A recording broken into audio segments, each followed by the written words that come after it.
Olá, queridos alunos e alunas. Hoje falaremos sobre as posições relativas entre as retas. Tenha o caderno com vocês e, se necessário, pausem o vídeo para fazer anotações. Vamos lá? Iniciaremos o nosso trabalho olhando para o mapa que foi colocado aí na telinha. Você consegue me dizer quais são as ruas paralelas à rua Benjamin Constant? Sim, não, talvez. E quais ruas são perpendiculares à rua João Cabral? Talvez você ainda não tenha as respostas para essas perguntas, mas esperamos que no fim dessa aula você consiga respondê-las tranquilamente. E para isso, definiremos alguns elementos geométricos como retas, semirretas, segmentos de reta e o comportamento desses elementos em um plano. O objetivo desta aula é compreender as posições relativas entre retas. Mas o que são retas e suas partes? A reta é uma linha infinita para ambos os lados. Não possui origem, não possui fim e é representada por uma letra cursiva minúscula. Vejamos o exemplo que está aí na tela. A semirreta é uma parte da reta.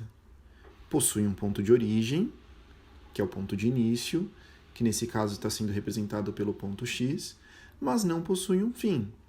Então, no exemplo, nós temos a semirreta XY, ou seja, é uma semirreta que tem origem x e segue na direção de y. Então, a flechinha está indo na direção do ponto y. O ponto y está em qualquer lugar dessa linha, que eu chamei de semirreta. O segmento de reta também é uma parte da reta que possui origem e possui fim, então muito diferente dos outros dois. Então, no exemplo, temos o segmento AB e os pontos A e B, que são bem delimitados aí no segmento de reta, são chamados de extremidades do segmento. Agora que já sabemos a definição de reta e suas partes, vamos entender como ela se comporta em um plano. As retas podem ser concorrentes ou paralelas e essas definições têm relação com a quantidade de pontos que há em comum entre elas. Quando duas retas forem consideradas paralelas, podem acontecer duas situações, e cada uma delas leva uma classificação diferente. Quando todos os pontos forem comuns, elas são consideradas coincidentes. Perceba que no exemplo em vermelho, a reta R e a reta S são as mesmas, pois todos os pontos são comuns às duas retas. Já no exemplo azul, as retas são consideradas paralelas distintas, pois não têm nenhum ponto em comum. Portanto, elas nunca vão se cruzar. E outra coisa, a distância da reta R até a reta S, ela se mantém a mesma. As retas concorrentes são retas que possuem apenas um ponto em comum e podem ser classificadas como oblíquas ou perpendiculares. As retas concorrentes oblíquas são aquelas que cruzam e formam um ângulo diferente de 90 graus, como é o primeiro caso. Já as retas concorrentes perpendiculares são aquelas que se cruzam e formam um ângulo reto. Então, aqui vai um resumo das principais ideias discutidas até agora.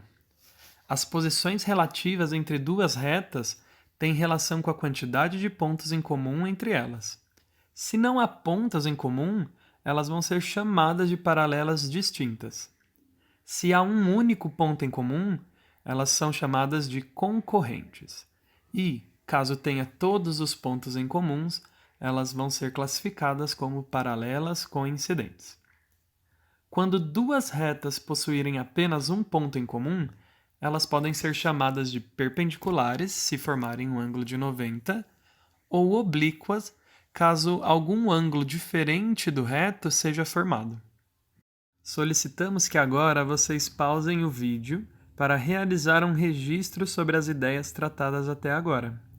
No título vocês podem escrever posição relativas entre as retas e copiem abaixo o esquema que aparece agora em sua tela. E agora, você consegue responder as questões feitas no começo da videoaula pelo professor Arles? Para respondê-las, você vai pausar novamente esse vídeo e respondê-las no seu caderno. Quais são as ruas paralelas a Benjamin Constant? E quais são as ruas perpendiculares à rua João Cabral? Perceba que nas respostas podem aparecer mais de uma rua. Por isso, você vai colocar somente aquelas que têm um nome. Essas respostas vão ser cobradas no questionário que encaminharemos após o fim dessa videoaula. Então, responda-as completamente. Esperamos que vocês tenham entendido o conteúdo da aula de hoje e, caso não tenham entendido muito bem, estaremos dispostos a sanar todas as dúvidas no fórum que foi aberto para a aula. Gostaríamos de dizer que estamos olhando todas as atividades que vocês estão nos enviando, portanto façam com bastante cuidado e vontade.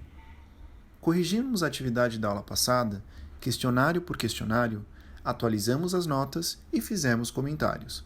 Não deixem de olhar. Estamos ansiosos para o retorno das aulas presenciais. Sentimos saudade de todos e todas.